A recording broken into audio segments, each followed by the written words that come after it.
កាលពីឆ្នាំទៅរូបមួយសន្លឹកដែលមេស៊ីងូតទឹកឲ្យកូនង៉ែតម្នាក់បានផ្ទុះយ៉ាងខ្លាំងនៅលើបណ្ដាញសង្គមហើយក្រោយមកវាបានធ្វើឲ្យអ្នកគាំទ្របាល់ទាត់ជុំវិញពិភពលោកភ្ញាក់ផ្អើលកាន់តែខ្លាំងនៅពេលដឹងថាកូនប្រុសសម្បុរខ្មៅម្នាក់នោះគឺជា Lamine Yamal យ៉ាងណាមិញបើតាមលោក Juan Monfort ដែលជាអ្នកថតរូបកីឡាដ៏ល្បីល្បាញម្នាក់ហើយរូបថតមួយសន្លឹកនោះត្រូវបានថតដោយស្នាដៃរបស់លោកផ្ទាល់តែម្ដងបានប្រាប់ពីដំណើរដើមទងដែលឈានទៅដល់ការយកទារក Lamine Yamal មកថតរូបនៅពេលនោះជាងថតរូបជើងចាស់ជនជាតិអេស្ប៉ាញម្នាក់នេះបានឲ្យដឹងថានៅអំឡុងឆ្នាំ2007អង្គការ UNICEF ដែលពេលនោះគឺជាដៃគូជាមួយនឹងក្លឹប Barcelona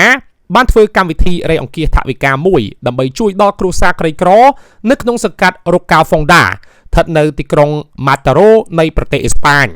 បើតាមខ្ញុំមិនច្រឡំគ្រួសារ Lamine Yamal ក៏រស់នៅទីនោះដែរ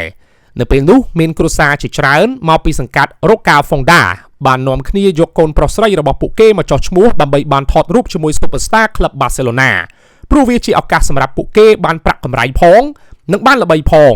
ហើយទីបំផុតគ្រួសាររបស់ Lamine Yamal បានជាប់ការវិតម្លៃចុងក្រោយលោក Juan Monfort បានបន្តទៀតថា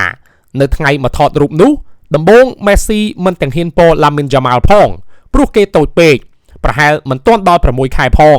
គប់សំ Messi ជាមនុស្ស introvert ទៀតគេពិតជាអៀនច្រើនណាស់សូម្បីតែជាមួយក្មេងតូចពេលនោះ Messi ចង់គេចវេះមិនថតទេគេសុំឲ្យយកមិត្តរួមក្រុមផ្សេងមកថតជំនួសវិញប៉ុន្តែខាង UNICEF គេចង់បាន Messi ច្រើនជាង Messi បានរត់គេចពីបន្ទប់មួយទៅបន្ទប់មួយប៉ុន្តែអាចថាវាជានិស្ស័យព្រោះនៅពេលដែលគេគេចចុះគេចឡើងក៏ចូលមកដល់បន្ទប់ដែលយើងរៀបចំសម្រាប់ថតតែម្ដងពេលនោះ Messi ពិតជាភ្ញាក់ផ្អើលយ៉ាងខ្លាំងព្រោះពេលចូលមកដល់ក្នុងបន្ទប់ឃើញទារកម្នាក់កំពុងត្រូវបានគេដាក់ឲ្យដេកបណ្ដែតទឹកក្នុងចានដែកជ័រមួយខ្ញុំនៅចាំបានទឹកមុខរបស់ Messi ពេលនោះដូចជាភ័យផងអផងប៉ុន្តែចុងក្រោយគេគ្មានជំរឿនអ្វីក្រៅពីសុខចិត្តថតរូបងូតទឹកឲ្យទារក Lamine Yamal នោះឡើយ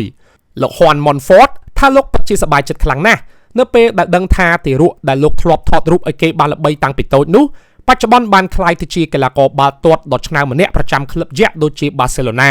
ហើយអ្វីដែលធ្វើឲ្យលោករឹតតែសប្បាយចិត្តបំផុតនោះគឺបានឃើញយុវជនវ័យ18ឆ្នាំម្នាក់នេះ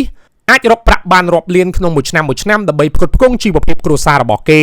ព្រោះលោកចាំបានថាកាលពីជាង17ឆ្នាំមុនគ្រួសាររបស់ Lamine Yamal ពិតជាមានជីវភាពក្រលំបាកខ្លាំងណាស់ហើយលោកពិតជាមិននឹកស្មានថាពួកគេអាចកែប្រែជីវភាពខ្លួនឯងឲ្យបានល្អប្រសើរដូចសពថ្ងៃនេះឡើយ